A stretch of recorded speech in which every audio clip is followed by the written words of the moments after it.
It's like the Zelda, like I got Zelda, you know that sound when you open a chest? That never gets old. That will forever be a great tune in my head. And now what you have to do is you have to put that drop in right here. Post. Oh, yeah. Post. All right, right now. Yeah.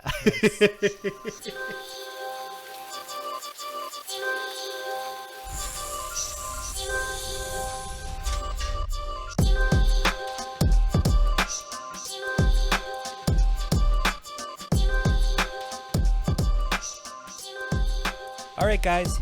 Welcome to another episode of Game Wild, episode 18. Yes, I got it right this time because I did the research and counted how many we had. Math's hard. Listen, I want to first thank everyone who helps us out on this podcast.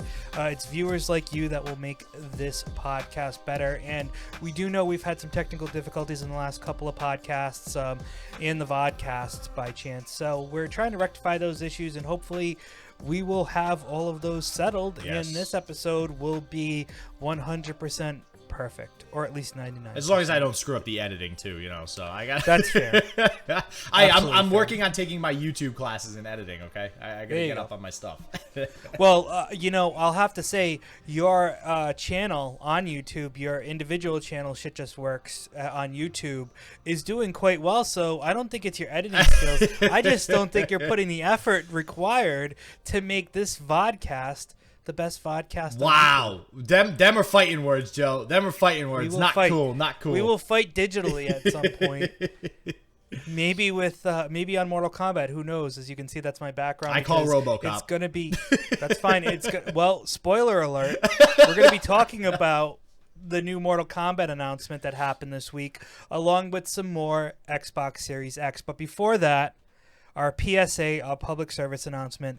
Please give us 5 stars. Rate a positive review. Like, subscribe. 5 Smash stars. those buttons. Smash those buttons, everybody. And help us grow as a podcast and a vodcast.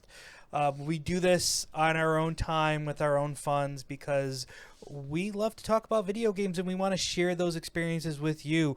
But we can only spread the word of Game Wild unless the people who are listening now give us those positive reviews, give us those 5 stars, smash those buttons so that we can grow and other people that we don't really know can experience the Dawson tones. It's either that or it's guerrilla warfare. Jesus Christ, can't even talk. It's guerrilla warfare tactics, and we do things like go to PAX and hand out cards with Game Wild on them, which we also did. But what helps even more, like Ruffhouse said over here, is smashing them like buttons, hitting the subscribe buttons, all that good stuff, following us on the podcast. So we do appreciate everybody who has given feedback, has given input whenever I screw up editing or when something seems a bit off on the cast. Thank you. We appreciate the feedback. Yes, you've been called to be fired at least twice. So we've all right, I'm still here for now. Hopefully I keep my job by next week. Let's just hope he never finds that Craigslist ad I opened up for a new editor. No, Ooh, I mean, Craigslist, so anyways, Jesus. guys. I don't know. Oh, God. I don't know. I'm just going. Anyways, guys, let's start off the podcast as usual with the question of the week.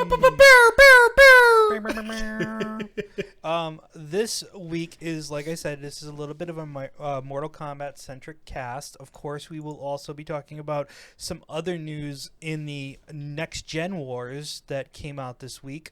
But first, Mortal Kombat released a new expansion to their Mortal Kombat 11 game, and so we asked the question, who's your favorite Mortal Kombat character of all time?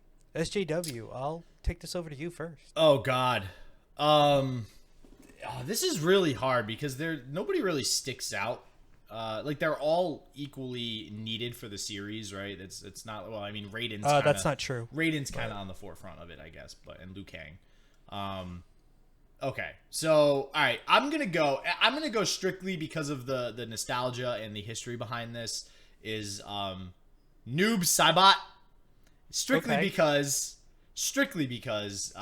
it is Tobias Boone's name spelled backwards, which is one of the I think director or producer or something. I forget what his title. Creators, yeah. Of the game. And I I think I forget which one it was, but just spamming his move where he just like teleports forward or something in a game, you could literally just like anybody who's a noob, no pun intended, at the game. Anybody who's a noob at the game, you can literally just spam that move and just wreck them. So it was. I'm gonna go with that one.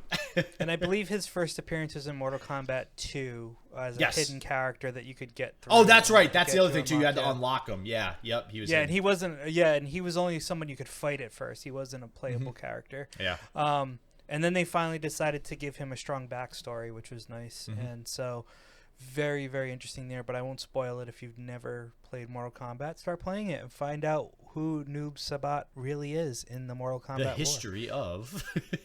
So my favorite character is old school. It's Scorpion, of course. Okay. Why not? Now, predictable. I struggle between I was struggling between him and Sub-Zero. Predictable. It's like literally even the struggle between the two. But I love Scorpion, so that's my favorite character. Get over here! Literally, exactly. that like Ed Boon's voice, by the way. Yeah. Oh, is it really? I didn't even know that. Oh my god, dude! That one phrase, it like describes Mortal Kombat in a nutshell. Like that is, if you ask people what phrase do you associate with Mortal Kombat, they'll say "Get over here." Like that is the phrase. That is the and his fatality, where I'm trying to think of Toasty. Yeah. So yeah, he's all right. I will say he is very much one of the faces of Mortal Kombat. Like Sub-Zero, Scorpion, Raiden, Liu Kang. Who else would you say really is synonymous? Sub-Zero's there. Yeah. That's what I said. Sub-Zero, Scorpion, people Liu Kang, could say Raiden. Sonya Blade, Johnny Cage. Oh, Jax with the arms. He might be pretty much on. Oh, Johnny Cage. Yeah, maybe not so much Jax, but Johnny Cage. Yeah. So. Yep. So, let us know who your favorite Mortal Kombat character is, if you even care about Mortal Kombat. And if you don't care about Mortal Kombat, you better care about Mortal Kombat. The first half of this podcast might not be for you, but if you do, we got some interesting things to talk about. And so as I was saying before, an amazing announcement happened a couple of days ago where Mortal Kombat 11 released an expansion. They're calling it an expansion, not DLC. So the reason why is because it's kind of like a whole new game off of the game, I guess, and that's why it's not technically DLC, but an expansion to the game. And it's amazing because, well, you're going to get a whole expanded storyline. For the first time ever. For the first time ever, by the way. Ever. So you're going to have a new cinematic story. You're getting 3 new playable characters and 3 skin packs. Now, at first I was like, wow, this is amazing. This is cool.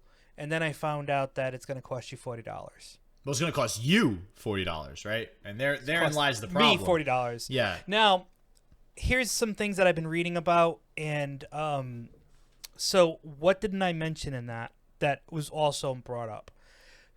New stages. Oh, there's a ton of fatalities. Yeah.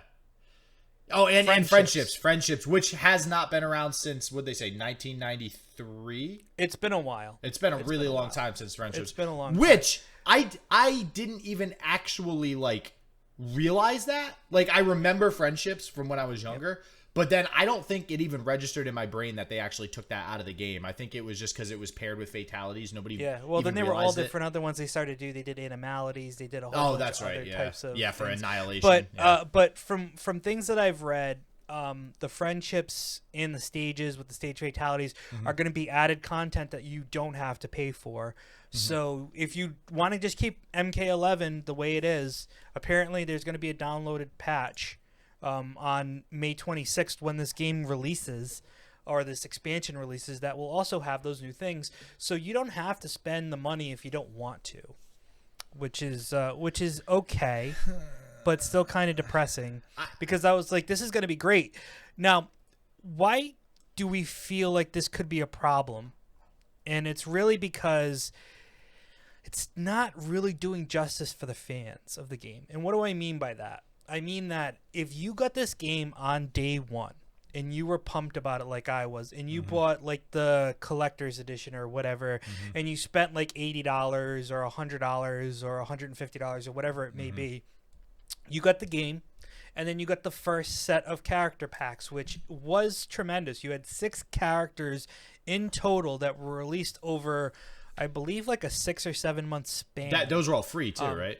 No, those were those were DLCs. Those were not. Those were DLCs that you paid for the pack, the combat pack. They call it, was $20. How much were those? Oh, $20. Okay, yep.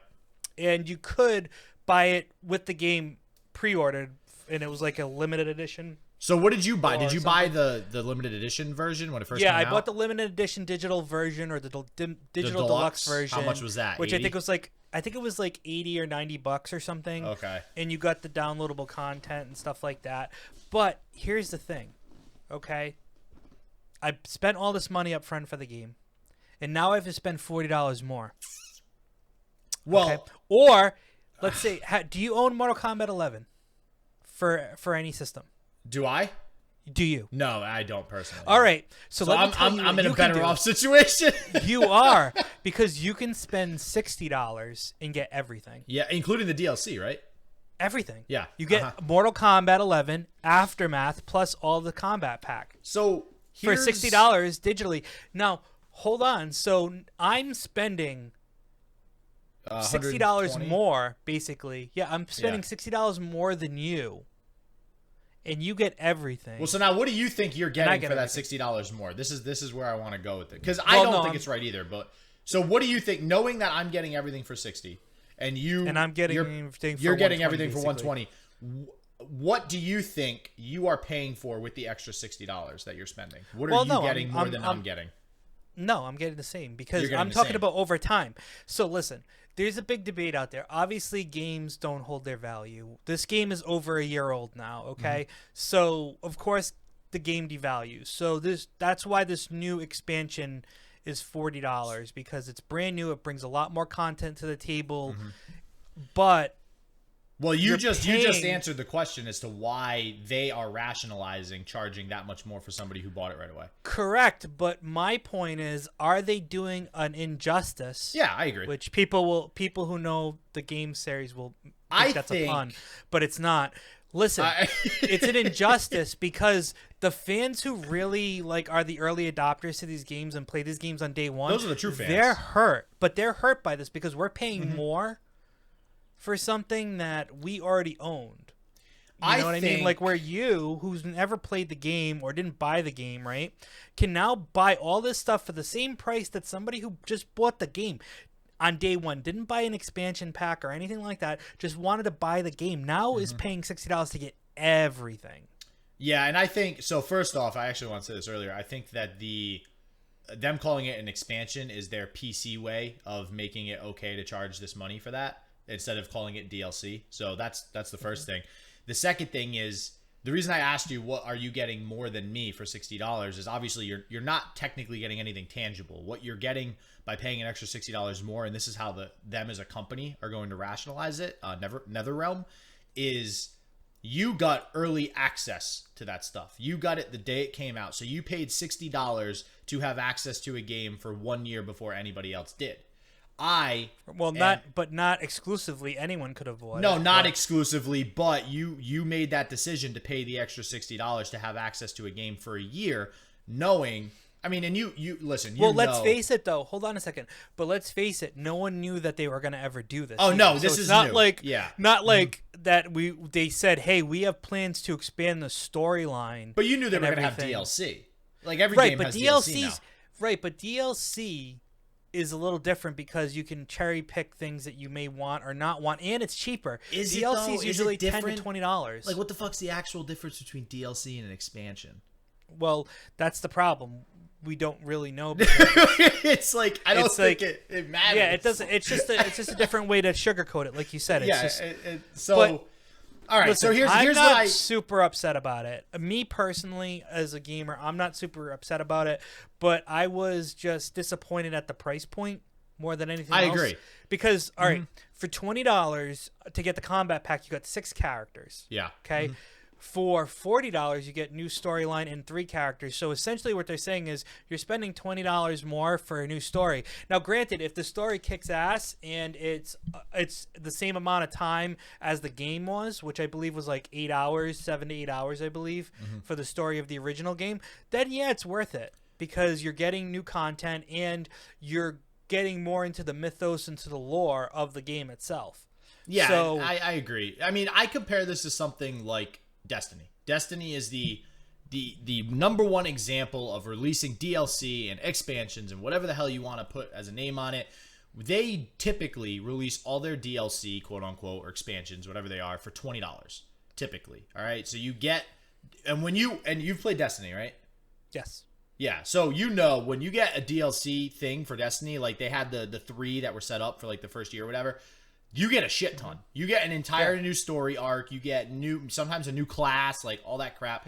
And that's only $20. So yeah, right there, I think Mortal Kombat is overpricing it. Yeah. I'm not really sure why they're doing that. Well, I think it's because people are going to do it. Am I going to buy it? Yes, I'm going to buy it because I love the game and I love the franchise. I just think it's interesting when I was like rooting the internet for stuff about this. I came across a video about it and bringing up these points, and I never really thought it like that. I did say to myself, oh, $40, that is kind of steep, but never really put thought into like, well, this is something new for fighting games, really, because fighting games really don't expand their stories. They just make another game, you know what I mean? Yeah, let's just say fighting games aren't usually bought for their stories. Exactly, but Mortal Kombat's built such a great mythos. There's movies, there's cartoons, there's all different things that build upon these stories that it only makes sense that they would add more story to it. And it seems like it's going to be a really cool story. One of the characters, Fujin, that's going to be in it, hasn't been around for like over 15 years, so he's new playable. I just think that at the end of the day, it's a fine line on if you have a plan, and they had to have had this plan that they were going to do this. How could they do things for people who have already owned the game to make it more tangible? Because like I said, I have an easy answer to that. All they would have had to do was if you said you paid $80 for the big ass version, right? Something like that. I don't remember. So let's say you paid close to 100. It could have been close to 100. Okay, it could be 100. I don't remember. Whatever you paid for the version that gives you access to everything throughout the first year, usually they have that, right?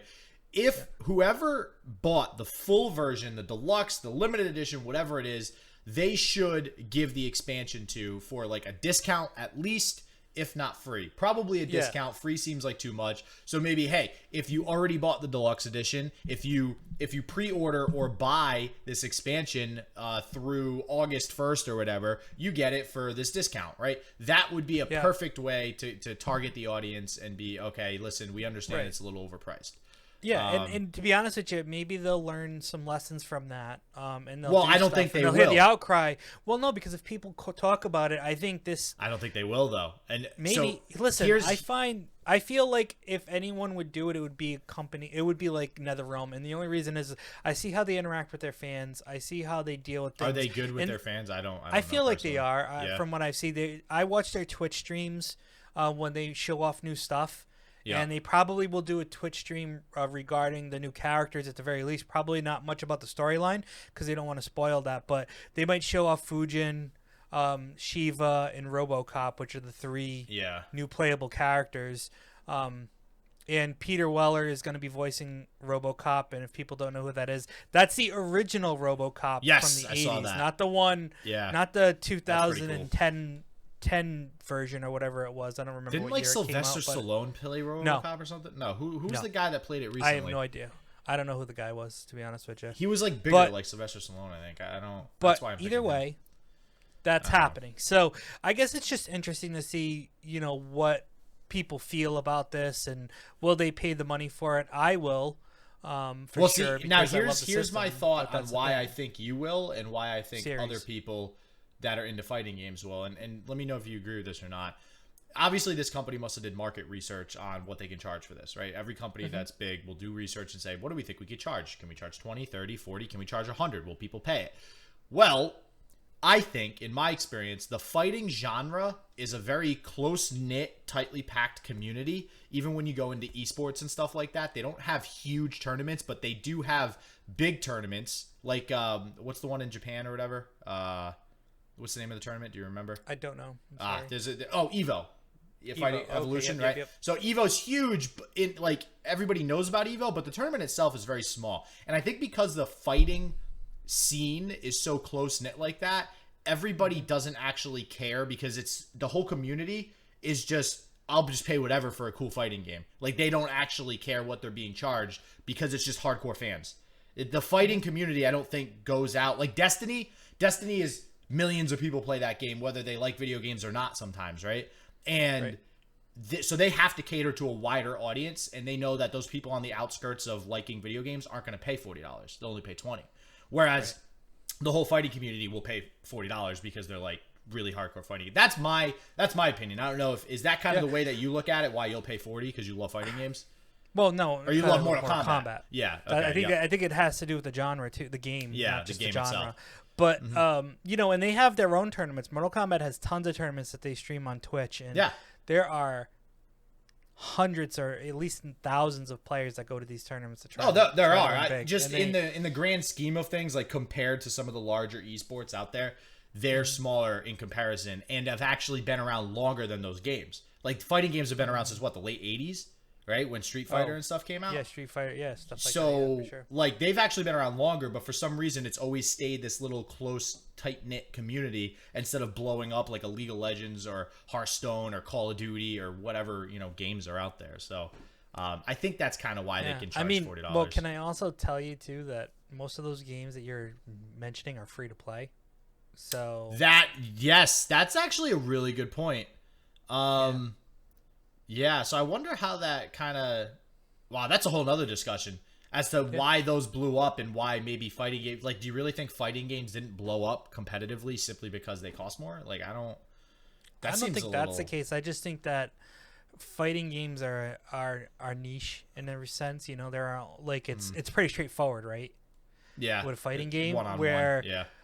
I mean, there are definitely some things you have to think about and some tactics you have to put into play. Yeah. But there's definitely strategy in any game. But I don't know. Maybe it's just that they're more forward straight. You know what I mean?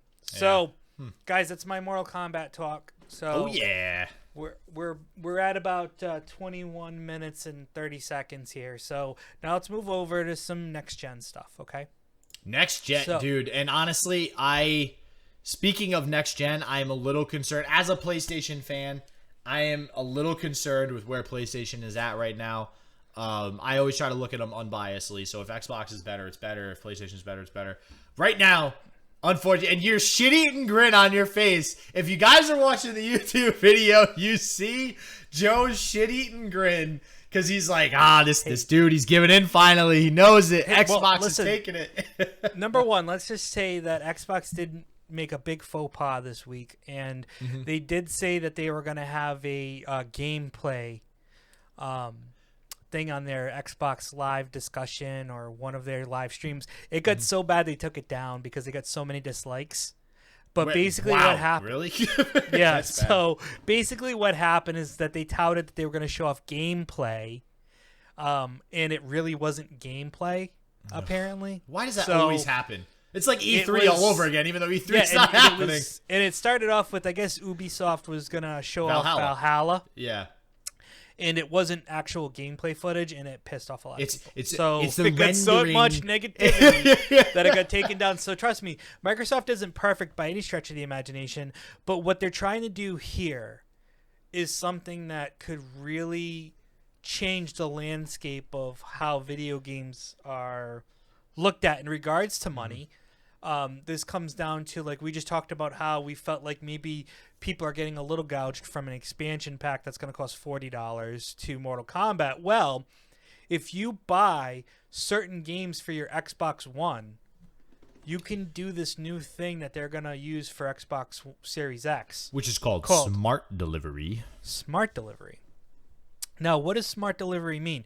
It means that if you've purchased a game on your Xbox One that is also going to be featured on Xbox Series X, you can upscale or download that game to your Xbox Series X at no additional charge.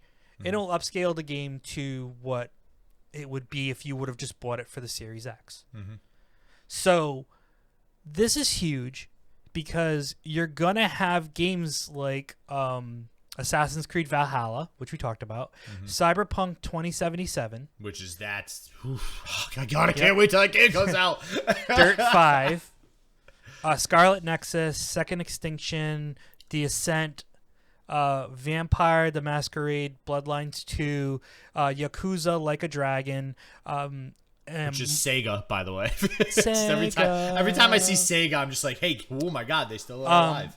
They did talk about Madden 21 being one, but it's not going to be a smart delivery.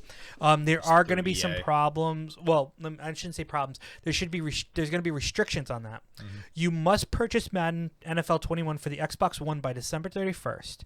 And you have to upgrade it to Series X by March 31st, 2021. So, unlike the games that I mentioned prior, those are going to be upgradable, I guess, at any point in time.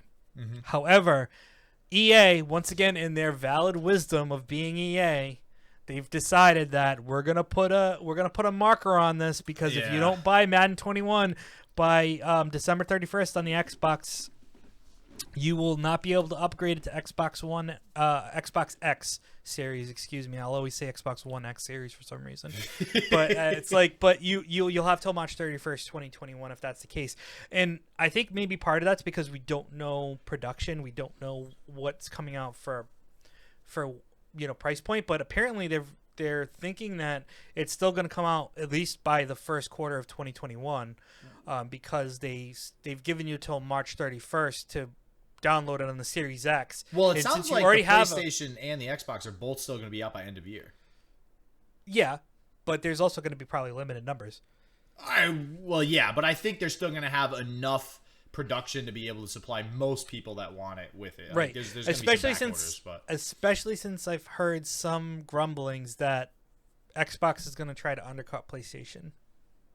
I mean, I wouldn't be surprised. So right now, and this is where my question comes in with this whole thing. So I think that in regards to them undercutting the PlayStation, I think that right now they are 100% guerrilla warfare tactics on marketing.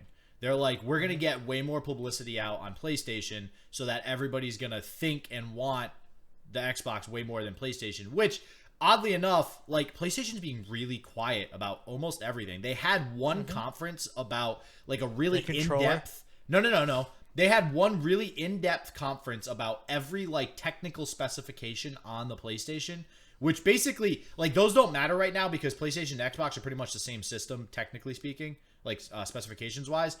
But that was it, and that didn't really. We don't know what it looks like. We don't know any cool added stuff like this thing that they're doing with the, what is it called again? Jesus, I already forgot the name. Smart delivery. Yeah. So now here's my thing with the smart delivery. Yes, I think it's a great marketing tactic. I think that getting this news out there is going to make people be like, oh, dude, they care about us. Like, we're getting basically free games, so we don't get screwed if we buy it on the first generation and then the second. But why does that actually matter when we have backwards compatibility? Because it's upscaling the game. So yeah, but when you do backwards compatibility upscales the game. No, it doesn't. Yes, it does. It makes the... Yes, it does. That's literally the point of backwards... Like when the PlayStation 2 came out. No, backwards compatibility is to be able to play it on that system with those hardware specs, but it doesn't change the graphics. Are you telling me that if you play... Okay, so this smart delivery is supposed to 100% improve the graphics to the... It's giving you the Xbox Series X Game Series version. Okay, so, but my question still stands is, why does that really matter? You're getting a very minor graphics update for free, and they're just... I think this is smart from a business perspective, because they're using a very small advantage, which is, okay, you get a 5 to 10% increase in graphics for free, and making it public, which in all reality, if we have a backwards compatible system, who gives a shit? Like, I'm still going to have the game anyways on the first system that I could put in the new one. So I think it's a publicity stunt. I think it's a really good idea for a publicity stunt. And it concerns me that Sony is still keeping their mouth shut, because Xbox seems to be doing a lot for the community and trying to put themselves out there and say, listen, we have this system and we're trying to make it do things that help you as a gamer save money, play more games, have more access to stuff. And Sony's just like, hey, here's our specs that you can't really understand half of this conference because you need to like know how to design a console inside and out, but you know, we'll give you this for now. So I don't know when they're gonna release more info. I'm a little concerned, to be honest. They're resting on their laurels because they think they're better than everyone else. Maybe that's it. I mean, they definitely. I will say, here's what my concern is: the Xbox One got wrecked by PlayStation. The PlayStation 3 got wrecked by 360, right? So, or maybe not as wrecked, but they still 360 won in that generation. So, my whole worry is that I feel like the 360 winning is why the Xbox One did shittily, because Xbox at that point in time was like, oh, okay, well, we won. We don't really have much to worry about. It'll just carry over to the next gen.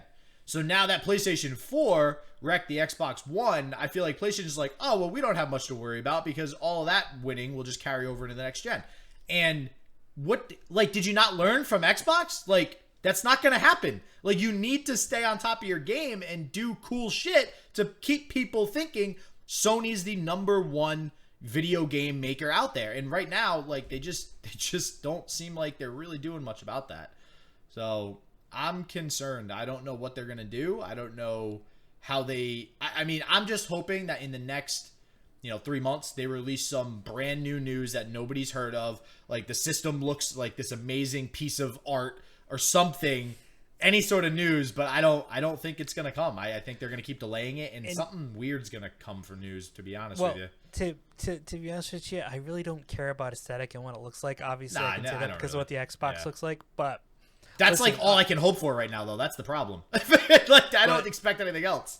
Listen, I was looking at an article from Forbes, and they had an article that just came out about 2 reasons why a $400 Xbox Series X may be possible. Wow, that would be... and it's labeled a pandemic and revenge. Oh God. And so it says. It sounds absurd, but the initial reaction of a $400 Xbox, but it's basically saying that they would undercut because everyone's focusing on the fact that PlayStation 5 is going to be $500, and I've been saying that. I think there's a series of Xboxes that are going to come out with all different types of pricing, and it says Microsoft's being pretty smart about waiting Sony out here. From what I've seen, Sony's going to have a charge of $500 for their PS5s. And Microsoft has a big balance sheet. If they want to cut the price by $100, just price below and subsidize the first $10 million, they will. Yeah, and that's where my concern with Sony also stands, because I feel like since early 90s, Sony was a behemoth. Early 2000s, Sony was still pretty much a behemoth. I think since then... Sony's been on the decline as far as an electronics company is concerned. Nobody really gives a shit about Sony products anymore on the electronics side. Or at least I personally don't see it. I mean, maybe cameras I think they still do well with. TVs apparently. I heard their Bravia series really, are still pretty big. But there's a lot that they don't do anymore in regards to that stuff that concerns me from a business standpoint and a balance sheet. I don't think Sony has the power to undercut like that, like Microsoft does. Microsoft is a much more successful company, I think, right now than Sony overall. From their Microsoft One. Jesus, I was just gonna say OneNote because that's all I've been using lately. But the Office suite of stuff, that's a huge balance sheet addition compared to Sony not really having much to back up their PlayStation efforts. So yeah, I think Microsoft could do that. And that does concern me a little bit. But nothing's been confirmed. So you're going to get all these articles that are like, oh my God, Microsoft's going to do this. Oh my God, Sony's going to do that. All of that is hearsay right now. So for all we know, the PlayStation... Hearsay. Yeah, well, it's Forbes, so I'm not saying it's not uneducated. It's a legitimate news. Yeah, but it's not confirmed what the price of either system. For all we know, the PlayStation could be $300 and the Microsoft Xbox could be $200. Like that, I doubt it. Happen. But you have to go on analytics and research from the past to kind of see that. That's why we can come up with these numbers and feel comfortable about them, because we've seen these systems come out around these price points and how they've done. So, yeah. So we'll see. I mean, I am very curious and this is, I think. Correct me if you think I'm wrong, but we'd have to do some research on this. How long have they ever held out on info like this? Like, because we're now approaching. Well, can I tell you essentially they 6 haven't months. though? I mean, you feel that way because of what this whole world is like, but unless they don't announce anything in June, they are still on point. June, E3. Okay, That's yeah. when a lot of this stuff happens. We're at the beginning of May. Yeah. So we're actually not at a point where we should be saying to ourselves, man, they really are holding out on what they want to tell us. As a matter of fact, they're doing normally what they always do. I think if Are they anything, though? Microsoft- I feel like they announced stuff at the E3, not the E3 right before the Christmas release, but the year before that.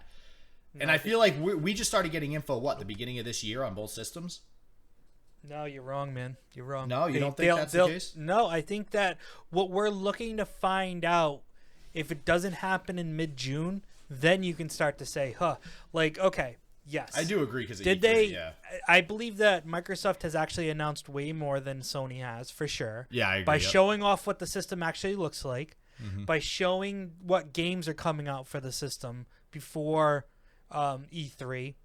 Stuff like that is still kind of forefront of wow, but I think that's partially because of E3 not happening, that they want to try to fish information out weekly or monthly until June, because what happens on that stage at E3 in June is when they show off price points, and in some cases they show off the dates. They say, hey, available for pre-order here, system launches here. This is when that happens. Well, usually the pre-order date comes out, but I don't know. I just feel like more is usually revealed the year prior, but maybe I'm wrong. Year prior they announced that the systems were coming out next year, and they said so they did announce that. They did announce that at the last E3. Yeah, they said Xbox, the next Xbox generation. I don't know if they labeled it or anything. I think they called it Project Scarlet still at that point. Oh, that's right. They said, that's why. Okay. They said, December or holiday 2020. And I think the PlayStation, whenever they had a code name for the PlayStation 5, was also similar in that fashion last year. But that's all they did. They didn't break out anything special and say, here's the specs of these systems or anything like that. And like I said, I think they've announced actually way more than normal, in my opinion. Well, maybe you're right then. I mean, it might just feel like that because of what's happening in the world right now. Which begs the question: once June does hit, I wonder if what's happening in the world is going to change how they go after this. Like, will they actually announce the price in June? I don't know. Typically, in most cases, everything is announced at that point because you're 4 to 5 months away from the actual release. So most of the systems come out in October, November. So June is a good spot to kind of give every consumer the breakdown of what their expectations are. Here's what you need to start saving for. Well, here's your launch titles. Here's your price point. Here's the date that we're going to be releasing it, and this is when it will be available for pre-order at major resellers. This is where you're going to get your information. Now, when that happens, because E3 no longer exists this year, is going to be questionable. Like, maybe they announce it at the end of May. Maybe they announce it at June. Maybe they announce it at the end of June. I don't think it goes any later than the end of June. God, I want June to come quicker now. Jesus. If we don't have a price point for the PlayStation 5 and the Xbox Series X at the end of June, and possibly a date, the date I'm going to give a little bit of leniency on because of the pandemic, because they want to know, but they might not. But if they don't have a price and a pre-order date, at the very least by the end of June, I'd be super surprised. Yeah, no, I agree. I don't know. I think I just was thinking that because of what's going on, they haven't really released much info. And because I'm more of a Sony fan, I think I'm a little butthurt that I haven't gotten any info from, or at least as much info as Microsoft has provided. So we'll see, man. I mean, I would be hard pressed to see how Sony puts themselves in a position to win this right now. And the other thing that I have to say that Microsoft does better than Sony is that they have a presence of human beings that interact. Them are fighting words. All right, okay, go for it. All right, tell me, dude. I mean, in all name reality, the guy that comes on weekly to tell you what's happening in the PlayStation world. Well, because I can tell you the person who comes on weekly to talk about Xbox stuff. I listen. I know Fila. What's the guy's name? Fija Me or something. The guy from Nintendo. I know that guy's chill. All right, but he's not there. Well, he doesn't anymore. work for Nintendo anymore. Yeah. So I think he's trying to save GameStop now. If I forget what he's doing now, I hope he is. GameStop. As much as they might rip you off for the games that you trade in, I still love GameStop. But listen, you can't really. I don't feel like it's fair to use that as comparing companies because every company nowadays that's big, Microsoft, Sony, social Amazon, media and interaction. Dude, with they're all fans robots. Is probably one of the. I'm sorry. They're all what? robot, dude. All right, when you have companies. When you have companies that are that big, what is this, Westworld? That's a good show. All right, no, listen, hear me out, right? As an example, Cumberland Farms. I think I told you a little while ago that Cumberland I tweeted. Farms, by the way, guys, is a like a gas station / that's right, convenience store that's in the New England area. Just so you guys know what Cumberland Farms is. They're not countrywide? I don't believe so, no. I feel like they'd be nationwide. I don't know. Either way, they're a huge gas station up here. They're like the one to go to. They have an app that, it's great. So I tweeted them one day because they upped during this pandemic the price of their Ben & Jerry's ice cream by like $3 a pint. All right. Now, like that, like ridiculously expensive. So instead of it being $8.99, it was like $12.99? No, it's usually $5.99 and it was $9 instead, right? It was $8.99. So, all right. So I tweeted them and I'm like, listen, this station is price gouging. I can go to BJ's and get it for like a third of the price now. Number one, you can't use BJ's as an example. All right, I'm basically what I'm saying is, I understand I can get it cheaper at BJ's, but not only cheaper, but like freaking like $6 cheaper. Like that's not right. All right. No, what you should be saying is when I normally go to Cumberland Farms, my Ben & Jerry's ice cream is $6. Now it's $9. And I told them what you should have said to them. I told them that too, and basically they sent me a response, and they're like, "Oh my God, we're so sorry to hear that. That shouldn't be happening. Can you give us the store, name or whatever?" I gave them the info of the store. I gave them my contact info. And then a week later, still no response. So and they said they were going to reach out with me for customer service. And I sent them another tweet, and I was like, "Bro, no response." They're like, "Oh, we're so sorry. We'll have somebody reach out to you right away." Still no response. So like, listen, all these cool tweets that companies send out, they're doing that for a marketing ploy, right? The ones that are funny. I'm talking about though. No, I'm just saying in general, social media, when they do these conferences and stuff, it's all a marketing ploy. I'm hard pressed to find a company that actually cares about their people. All right. So somebody like Riot Games, the way that they run their company, the way that they release game updates based on what people tell them on a freaking Reddit thread, that is a company that cares about their players and cares about their people. All right. So if Microsoft, now I'm not saying Microsoft doesn't care. I'm not saying Sony doesn't care. If they do something like that, if you want to use that as an example, then I would 100% be down to use that. But to just say, "Oh, all right, this dude that does this conference is like, it shows that they care more." No, that's just part of the business plan. I didn't say they cared more. I said they interact a little bit more. Like I know that there are some people. Like I said, he has a weekly thing that he does, a weekly cast basically, where he shows off what's happening in Xbox. You know who he is. He does do most of the announcements in regards to when you go to E3, he's one of the guys on there. His gamer tag is out there for people to connect with him. Unfortunately, you'll have a limit. Tag. What? His second gamer tag. Yeah, right. You need one because Jesus, he's got. It's like his side gamer tag. That's like Ninja released a tweet. He's Ninja like, "Hey, _1. Yeah. What do you guys think about having like a side tag or a side friends list? Like, let me know what you think. Like people you don't want to talk to every day." I think the fact that you have limitations on your friends and your, the people you interact with is interesting. Yeah. But so no, I'm not saying that there isn't like total straightforward, hey, besties interactions with all the fans. What I'm saying is that they humanize it a little bit by having people that you can name and label and say, okay, this person is usually out giving out Xbox information on a weekly or monthly basis, where with Sony, I can't even speak to anyone that I know that does anything like that for them.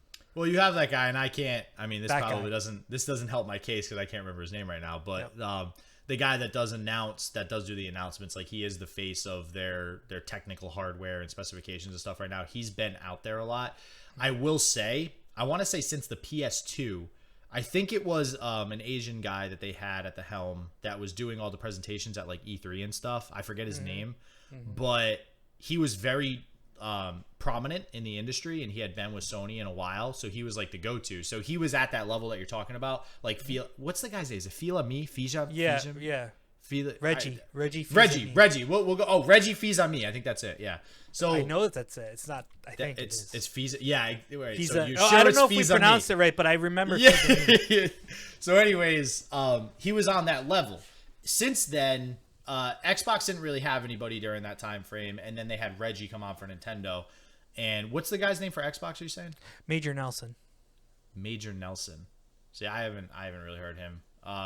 It's because you probably don't follow Xbox. Well, I do, but I probably like just don't know his name. I probably recognize him in a video. So if you're saying his name's Larry Herb, but Larry he goes Herb. he goes by Major Nelson because that's his gamer tag. That's his gamer tag. Okay. So yeah, I mean, I'm sure they have somebody that represents them well now. I don't know. I just don't think you can make that bold of a statement just off of him holding a conference or something like that, because a lot of that is say marketing. Anything and about all the that. fact that I think that he's the. It's just that there's humanization, because some people that deal with Xbox that try to get out information, and I don't see that happening on the Sony level. I don't see them putting out a weekly or a monthly. Hey, here's what's happening on the PlayStation Store this month, or here's what's happening on the. Actually, well, to that point, and I'm not as educated in this right now, but I don't have my PlayStation up right now behind me. There's a app or something. There's a video that is in there. It's like a PlayStation update thing. I only saw it, I want to say about a year ago I was looking at it, so I don't know if they still do it, but it was kind of like a PlayStation news type video that they had once a week. Right. So again, but was it the same people, or was it? It was the same people, but it wasn't people. It did kind of seem like it was people external to Sony, like that they hired to just like do this show. It wasn't like management or something. Like this guy Nelson that you're talking about probably is, management in Microsoft, which does mean a little bit more than. I'm sure he is, random but people. it's but there's a point to it. Like I said, I think the point to it was more or less that there's some figureheads to it. There's some humanization. It's not just big bad Sony, PlayStation 5. There's people that are a part of it that make it a little bit more palatable, I guess. I'm not saying that they're interacting with the fans on a daily basis, on a minute basis, responding to tweets or commenting on the YouTube videos or their podcasts that they do. I'm just saying that it's nice to know that they're at least trying to put people in the forefront, and that and that are recognizable, versus Sony, which now like you said, you can't even remember the guy's name, and I remember him too. He used to be the guy that came out and did all the E3s for Sony, and he was really awesome. And you can't remember him now because he's no longer there, and they don't do that as much anymore. So I think that's a problem. And I think part of that is that they're backing out of conferences, and they were backing out of conferences as early as last year. So and they were going to back out of this conference before it got canceled anyways. So I mean, Sony, those are the other things that bother me about Sony, is that they're just backing out of things, and they're not trying to be part of the group and the community. They're just trying to do their own thing for whatever reason. Do you know? So, I know we could go on. We could go on. I know between we're Microsoft at and Sony forever.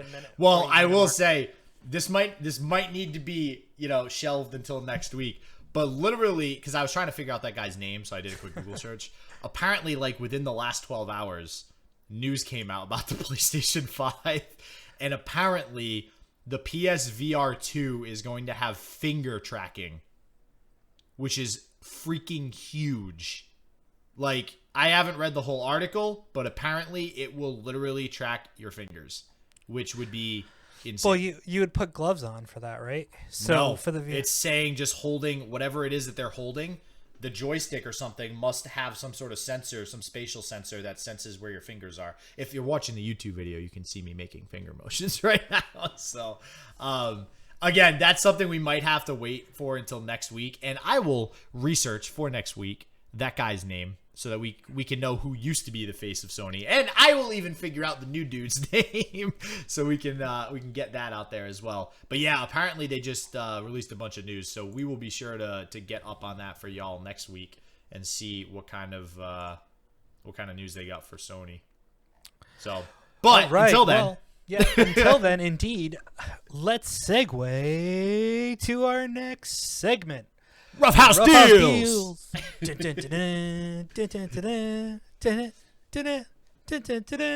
All right, so yeah, the dulcet every tones week of something. Man, not all the time do I do the Mega Man boss selection song, but never gets old though. It never gets old. It's like the Zelda, like I got Zelda, you know that sound when you open a chest? That never gets old. That will forever be a great tune in my head. And now what you have to do is you have to put that drop in right here. Post. Oh, yeah. Post. All right, right now. Yeah. All right, guys. So my deal of the week comes from us by a company called Rebellion. And they have released this game called Evil Genius, which has been around for actually quite some time. So this is not a new game, and it's not a massive discount by any stretch of the imagination because the game right now is $10 on Steam. But it is free, and it is one of those games that came out at a time where it was critically acclaimed. So it is a good game, apparently. Graphics leave something to be desired, and they are coming out with a new version of it called Evil Genius 2 sometime this year. But they are giving away the game for free. All you have to do is create a Rebel account. So we're going to have the link from comicbook.com, which is the one who gave us the fun free game here. And it'll have links inside of it, how to sign up for an account, which is totally free. And then if you have a Steam account, which is required for this free game, you have to link your Steam account with your Rebellion account. And then from there, the game automatically pops up in your list. Now, they don't tell us how long this is going to be for. It just says a limited time.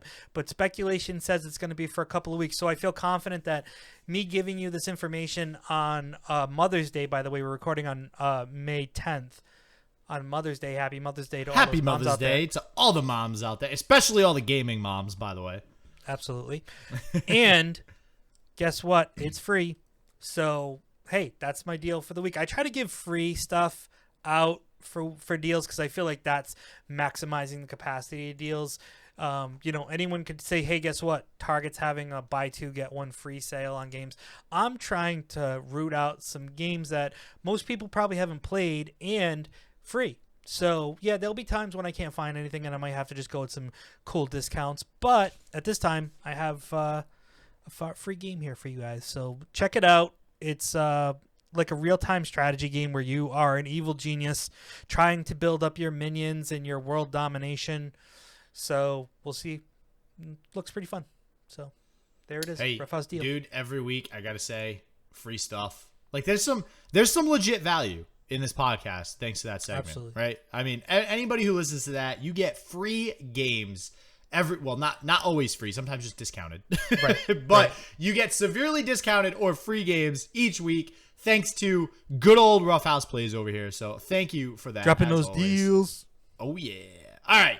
So now we get to, the part where you have to pay, whatever the game actually costs. That's coming out because it's brand new. Sorry, guys.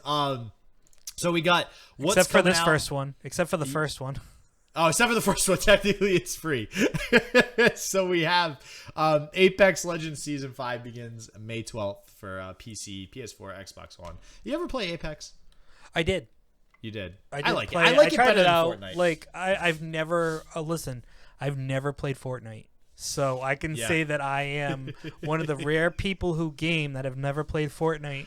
I did try out Xbox Legends. Well, I got Xbox on the mind. Apex Legends, and it's pretty cool. I think. Listen, it's a 3-on-3 game. So with me, I've always been one that if I'm going to be part of a team, I want to be part of a team that I know, not be in what we call a pug, which is a group of unknown players that you just come together because those people usually like to do their own things. And I like to be cohesive as a team to be successful. And by no means will I ever be the one to say that I'll always carry a team, because there are games that I'm not good at, and first-person shooters I'm okay at, but I don't think I'm of the level of pro gamers for most of those games. But, like when you and I played Bleeding Edge, we were playing together, but we had other players that we didn't know. They were terrible. Couldn't communicate with, and it was like a cluster. Why do you think I like card games so much, dude? Because it don't matter. Yeah, you're playing on your own. You have you and you alone to blame for everything that you screw up. So the cool thing about this one, apparently, is that there is going to be a PvE mode. Oh, nice. So Season 5 comes out with a That's odd. PvE mode. Now it's all of a sudden turned into Destiny. Well, you know what, though? The game's kind of fun, and it's an interesting concept, so I'd probably play it.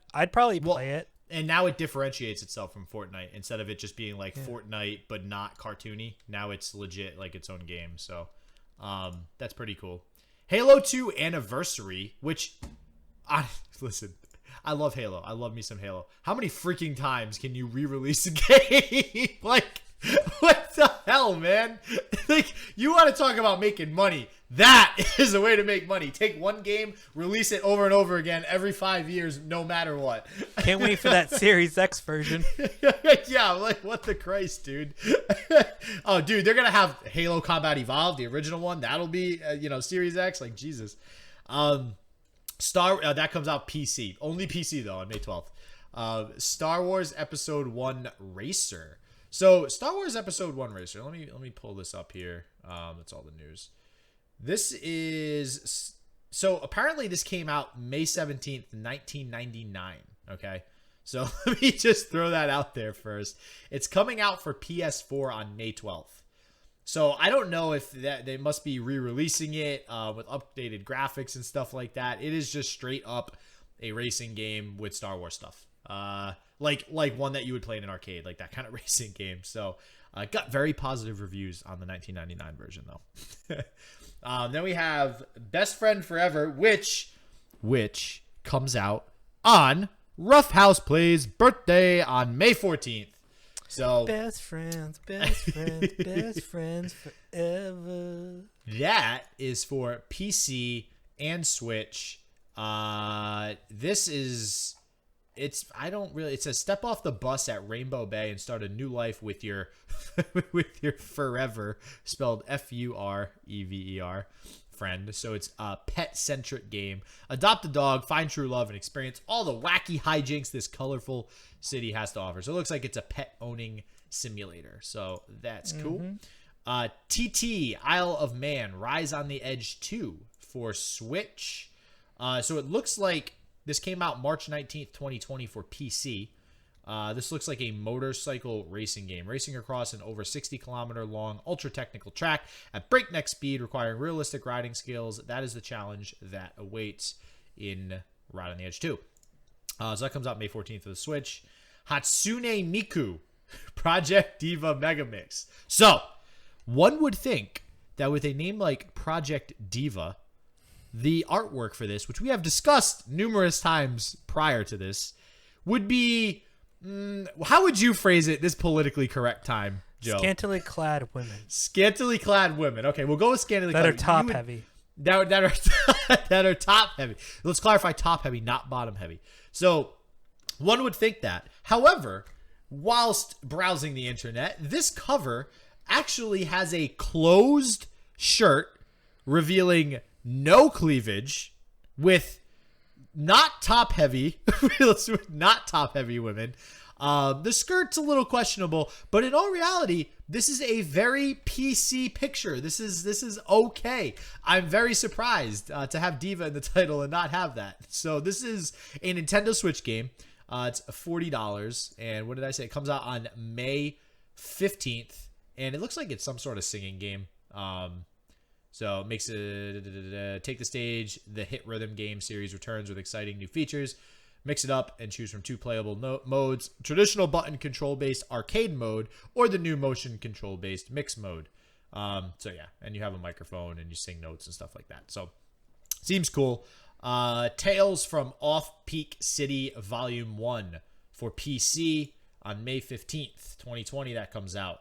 On the corner of July Avenue and Yam Street, All is not what it seems. What role will you play in a city's fate? This looks like a very odd game. So if you're into like really new types of games that don't really look like they make sense, this would be a game to check out. Yeah, I don't really know what else to say about this. So we'll see. It's by developer Cosmo D, and also published by Cosmo D. Then we have Those Who Remain for PC, PS4, Xbox One. That's on May 15th. This says, hold up. This stupid website, I have to prove how old I am in order to get a description of the game. That is unfortunate. So that just gives you an idea what the game is. As the lights go out, the embers of darkness are stoked in the sleepy town of Dormont. Confront uncomfortable horrors, keep your sanity in check, and survive the night in this story-driven, first-person psychological thriller. Psychological thrillers seem like they're getting really popular over the last, 5 years or so, huh? There's a lot of games coming out like that. And they were non-existent before then. They literally, did not exist before that. Then we have Terraria. Journey's End Update. That's on May 16th. I actually skipped one too. For PC. And you said one of our close friends loves Terraria, right? Yeah, Edman. Terraria. Terraria. God damn it. I knew I was going to get that wrong. It's Terraria, okay? Tomato. Who cares? Overwhelmingly positive reviews. And you said it's like a 2D... 2D side-scrolling type Minecraft of Minecraft style. Edman 3D, who's usually on my Twitch channel a lot, and I know as a programmer, he introduced me to this game, and it's actually a lot of fun. You can do multiplayer, have people come visit your world, and just don't go out at night, guys. That's what the game, because there's monsters that come out at night. You got to be careful. Lock those doors. Dude, this came out in 2011 originally, May 16th, and this has this is the most I've ever seen. 368,526 overwhelmingly positive reviews. That's insane. There's actually probably more on other games, but And actually, just real quick about some old school games. So, I downloaded Clue. It's actually, wow, throwback. It's actually for on Steam. It's actually a lot of fun. Really? Is it just really old school, just to the bone? This is Clue. No, well, crazy yeah. I mean, stuff? obviously it's digital, so you're playing it. You can play against AI, or if you bought it, we could play against each other, and stuff like that. I could honestly, I'm never not down for a game of Clue. Yep. It's always just fun to play Clue. Yeah, and they have they have so much DLC, which is kind of funny. So really? You can go to different places. You can download different people. So it's not just the original cast of Clue. So that's a lot of fun. And it's not that expensive. It's like $12 for the game. If you buy it on Steam, if you play it digitally, it's only like $4. But the expansion packs right now are on sale for $35, and you get all the expansion packs, which I think are like 10 expansion packs or something. Damn. So, okay. Yeah, which come with 6 characters per pack and a new place where the murder takes place.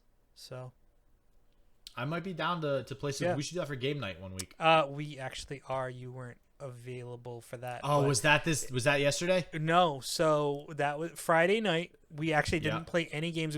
We have a work for everyone. Let's preface this. We have a work Friday night game session that I usually host that has Jackbox games that we play. Joe is our game master, one would say. I am the dungeon master, game master, whatever you want to call me. And so one of our people in the group said, we were playing Clue. Now, granted, we can't stream the game because it doesn't have that capability of, basically, if I was streaming my screen, you'd see everything that I know, and that's the problem. Yep. But you come together as a group, like how you see us. We'd have everyone there. It's up to 6 players. And then we would just talk to each other like we were actually playing the board game, but we would either be on our computer playing or we would be on our phone or tablet playing, because it is mobile and it is cross-platform. So if I play it on Steam and SJW has it for his phone, I give him a code and he just jumps onto my game and he can play. So that's what we're going to be doing Friday night. So That is our game night for Friday night. It's game night 4. Got a clue is what I labeled it. Dude, I'm actually kind of excited for that. You should see the invite, so it's there. So I had to stream, man. I'm sorry. Whatever. I got to stay on my stream schedule. All right. Whatever, kid. So, can we? We should. I might switch my stream to 6 p.m. on Fridays. That way I can do. Well, we're going to be doing it earlier this week because people are like, oh, most people didn't come up because maybe it was at 8 o'clock. So you did at 6? 7. 7. Shit. Okay, so I'll do my. We'll figure it out. It's fine. Yeah, I'll figure it out. It was still fun without you, so don't worry about it. Wow. Dude, that hurts, man. That hurts deep. Actually, you were part of it, though, because I did jump on your channel and share your screen, and we did troll you a little bit. So thanks. There goes Awesome. that. So, would have been nice if I got trolled in chat. With that being said, we just broke the hour mark a couple of minutes ago, so we don't want to take up any more of your time, and we've got plenty to do today. So we want to thank everyone once again for coming aboard, watching us on the Vodcast, listening to us on the podcast. Please make sure that you give us a great review and a 5-star rating. Like, subscribe, smash all those buttons. Don't break your keyboard. Don't break your phone. Just make sure you like us and subscribe to us. I only break my keyboard when I'm playing League of Legends. Absolutely. Rage quit. And with have a good week. We will talk to you next week, everybody. See ya. Later.